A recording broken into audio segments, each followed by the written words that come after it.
that maybe at this, maybe next ceremonies in Beijing, maybe on the top of this building, you can see the trajectory because it's very bright. And we should get outside. You can see the trajectory of the second stage. Now you can pay attention to the escape tower. It's going to be ejected anytime. Exactly. Yeah. At about 2 minutes. Small fire on top of the rocket. Right. Looking at the very point of the rocket. Oh, there it is. It just went.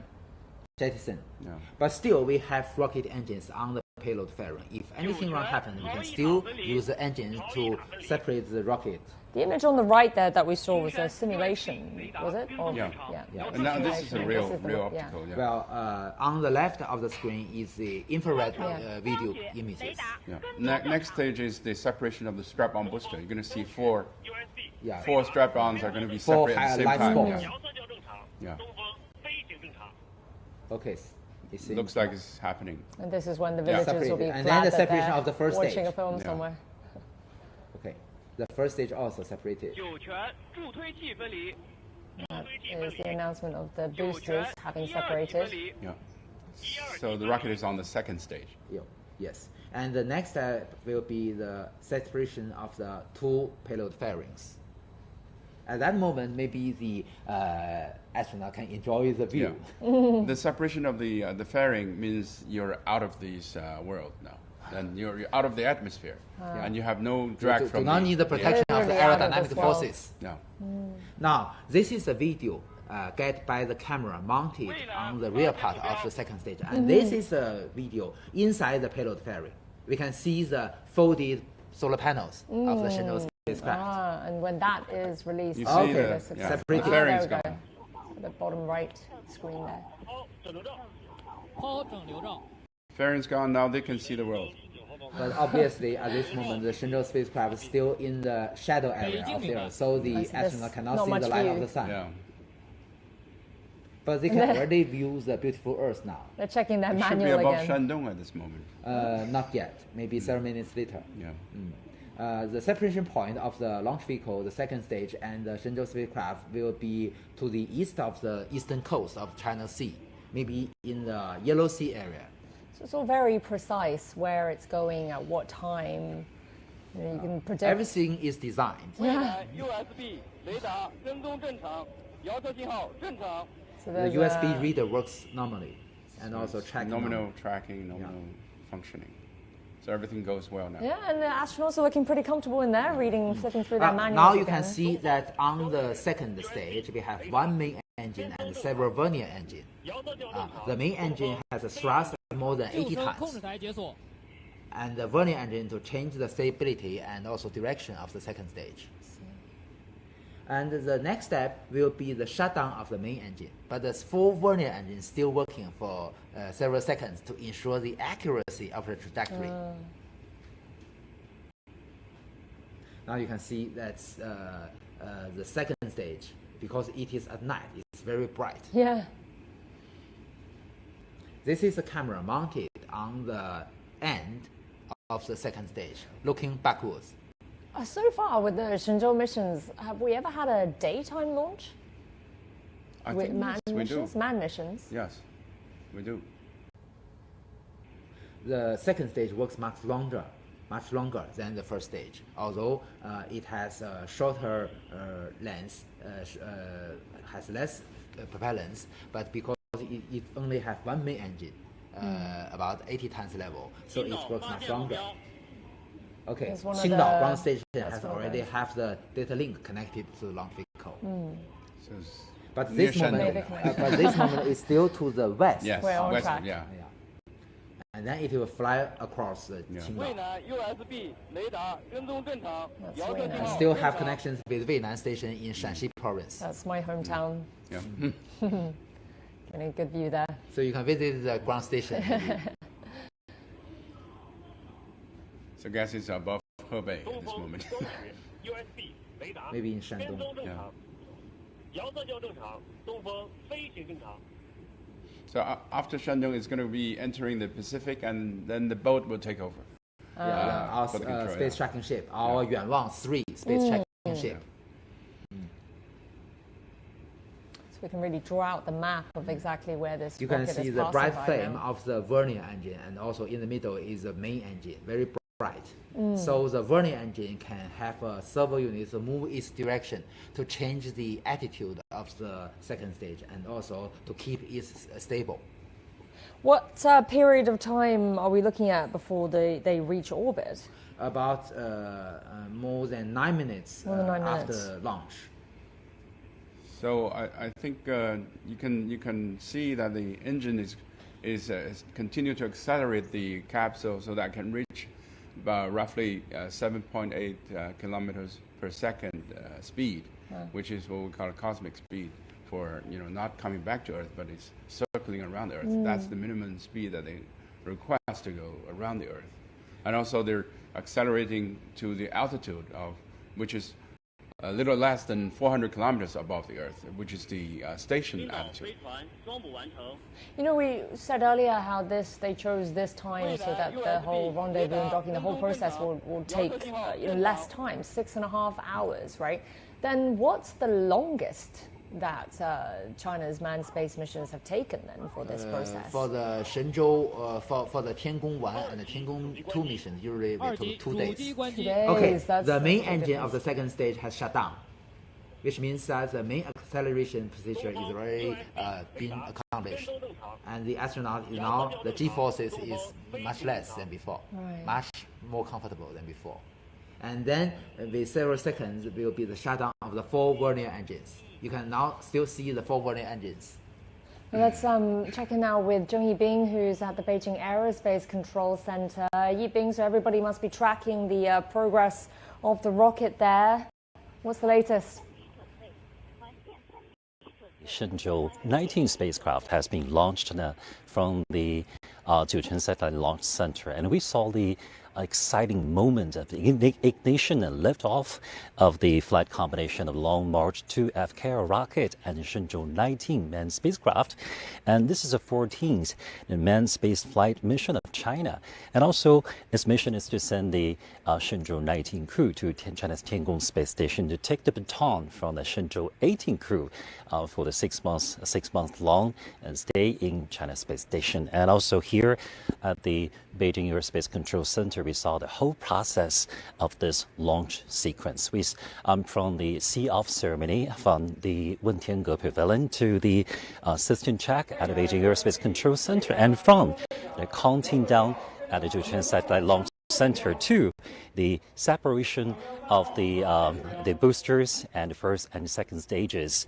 And while the 3 Taikonauts, or the Chinese astronauts, just like Mr. Yang Yuguang in the studio said, they look very comfortable. So Mr. Cai Xuzhe and Song Lingdong and Wang Haoze, they look very calm and determined. They do prepare for this mission.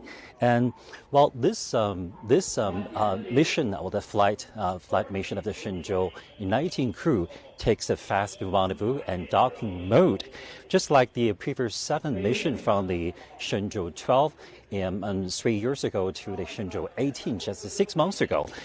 They all took the fast rendezvous docking mode. It took about 6.5 hours to get for the spacecraft to get to the Tiangong space station. So now at the current time, we saw on the big screen is the status of the Shenzhou-19 crew. But in the moment later, we are going to see the Shenzhou-18 crew. They're waiting in the China space station and waiting for the coming of the newcomers to the station. And during the recent days, they have made a very full preparation to welcome the newcomers. And we're going to see the meet and fantastic meet, the space meet of the 2 Shenzhou crews in China's Tiangong space station. Although this is a routine launch mission after China's space station entered its application and development stage, we all see the details.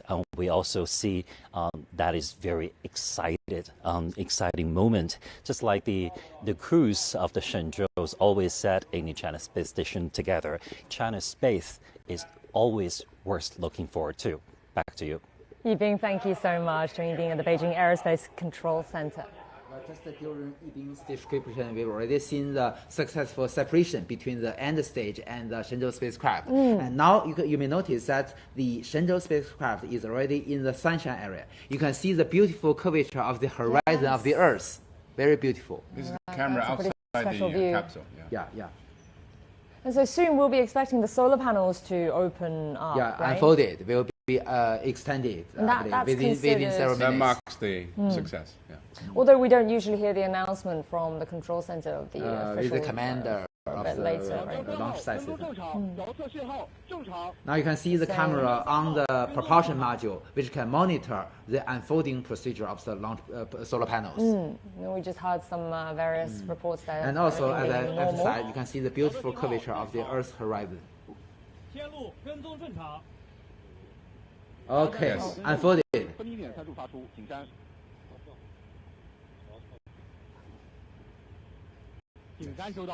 Each of our solar panel wings have 4 pieces, the Shenzhou spaceship. How many solar panel wings does this have? Two wings. Each have 4 pieces. And then we can see the Shenzhou-19 crew in there eagerly awaiting.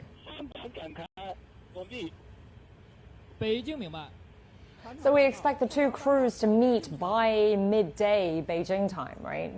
Exactly. Meet for lunch. Yeah. The fifth lunch date. The fifth rendezvous of different crew in orbit. Yes, the capsule itself has to find the sun so that the solar panel can be driven by a system called SADA to face the sun to generate maximum power to provide the capsule with electricity. It finds that automatically. Yeah, it has a sensor. And the orbit maneuver to chasing the Tiangong space station will all be done automatically. We're hearing that they're saying the panels are rotating normally. The ground staff report, as Yan Song has mentioned, the SADA are working normally. Tianlu is the name of the Tianlian data relay satellite. We're talking about the tracking there. Yeah. Now you can see it's already in the daytime. You can see the Earth is so bright. Oh, I was wondering what that was actually. I wasn't sure. It's already above the Pacific Ocean. They find the sun. Sunflowers. So it's another day for them. That's the Shenzhou-19 crew speaking to the command center. Oh wait, the other way around. The voice of Mr. Cai Xizhe.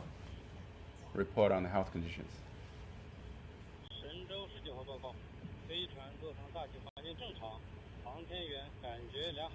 That's the Shenzhou-19 crew speaking.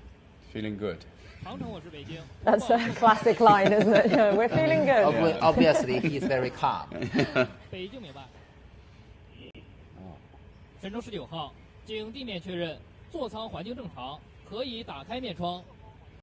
Is this the little window that they can open their face mask? They can, okay. Because this moment, the inner atmosphere inside the cabin is in a normal condition. There, they just open it not up. hazardous to the astronauts. What sort of temperatures is inside this capsule right in now? room temperature, usually very comfortable for them. Maybe 20, maybe 25 degrees. Yeah. But when they open up the helmet, the visor, would they feel a change in the pressure? No. It's adjusted to the human adapted conditions. Yeah. What we call life support system on board the capsule. Okay, both the space tracking ship, Changjiang 3号, or the Yuanwang 3 tracking ship, and also the Tianlu, or the Tianlian data relay satellite, have normal communication link with the vehicle. So we have redundancy measures, both from the sky and from the sea. So this view we're looking at right now on the screen, so this is a camera mounted on the Shenzhou spaceship. And that outside bright orb is the bright one on the top right is the Earth. That's with cloud. Really fascinating view. Maybe it's all right, not cloud. Maybe it's because white it is too bright. It's just because it's too bright. Yeah. That's not a view everyone gets to see. It is overexposure of the camera. I hope we can go there and see it. Maybe with these privately, operated spacecrafts. You will be the fifth batch of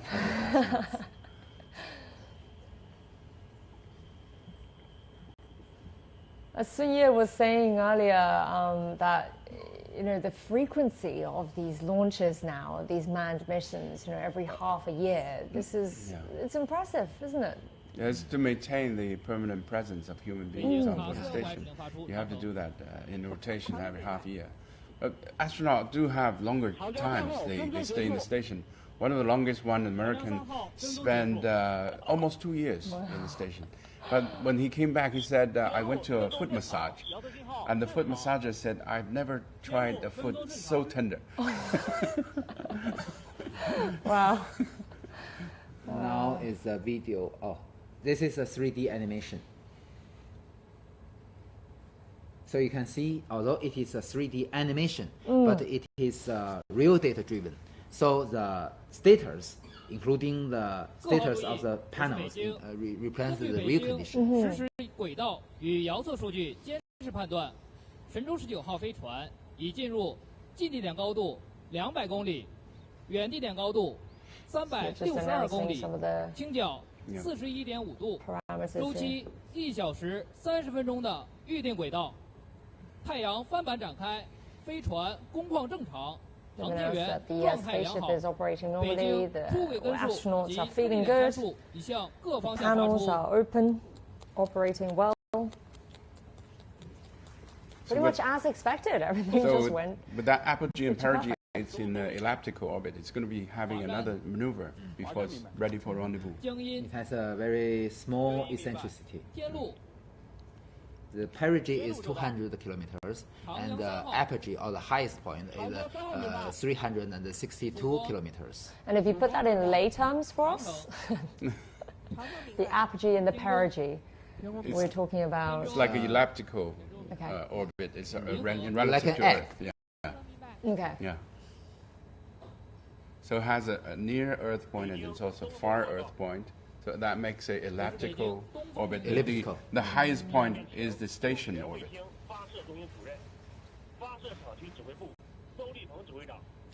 We're looking So at the commander will all the announce the command success, centers. and we will see the big red screen. Yes, we'll be hearing As it very tradition. soon.